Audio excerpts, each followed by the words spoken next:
Je disais que le fétiche, derrière le fétiche là, il dit il n'y a rien. On va vérifier. On n'a pas parlé, hein? C'est maintenant on va voir ça.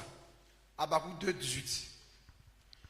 Israël demande, si on ne voit pas Dieu, ça sert à quoi de jeûner? Dieu se demande, ça sert à quoi aussi d'aller devant une statue qu'un homme a taillée? Même si c'est en fonte, même si c'est en fer, même si c'est en métal. Écoutez maintenant. À quoi sert une image taillée? Écoutez ça. Pour qu'un ouvrier la taille. À quoi sert une image en fonte et qui enseigne le mensonge? On s'en va, hein? Pour que l'ouvrier... Merci. Et qui enseigne le mensonge. Celui à qui on a appris est différent de celui qui l'apprend. Donc celui qu'on a fabriqué est différent de son fabricant.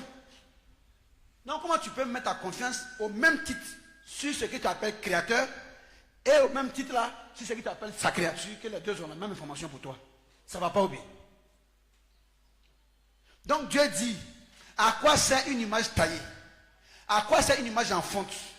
Il n'enseigne que le mensonge. Ça veut dire que quand il ouvre la bouche pour parler là, ce qu'il va te dire là, c'est mensonge, il ment, c'est pas vrai.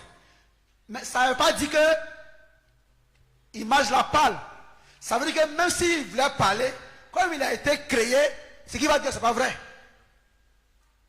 Maintenant, pour te montrer même que c'est pas parce qu'il parle, mais c'est faux, sa bouche là, ça ne s'ouvre pas même. Est-ce qu'on comprend même? Est-ce qu'on comprend ça? Parce que quand on dit que l'image enseigne le mensonge, littéralement, quand tu entends, cela signifie que l'image la parle, mais ce n'est pas vrai. Or, ce qui est caché derrière l'image enseigne le mensonge, c'est que, comme il ne peut pas ouvrir la bouche même, celui qui le considère du faux, en un point, en un mot. En comprenant? C'est-à-dire que si l'idole, si la statue arrivait à ouvrir sa bouche, ce qu'elle allait dire là, pour avoir été créée, ce qu'elle allait avoir dit serait du faux. Parce qu'on l'a fait. Maintenant, il se trouve même que sa bouche la main ne s'ouvrira jamais. Donc toi qui considères une statue là, ce que tu te mets dans la tête là, c'est ta propre imagination dont tu te trompes, c'est du faux. Hein, Yagoum? Toi-même, tu as donné bouche à quelqu'un, et puis tu dis qu'il t'a dit. Hein, Charlie? Toi, tu donnes bouche à quelqu'un, et puis tu dis qu'il t'a parlé. Même ton enfant qui te parle, c'est toi qui vas donner la bouche là.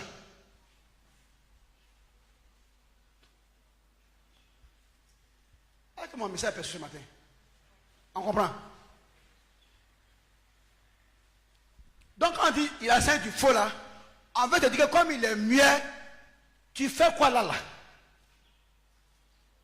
Maintenant toi tu dis maintenant que non, mais les pasteurs, nos pasteurs nous ont dit qu'il y a des esprits derrière eux.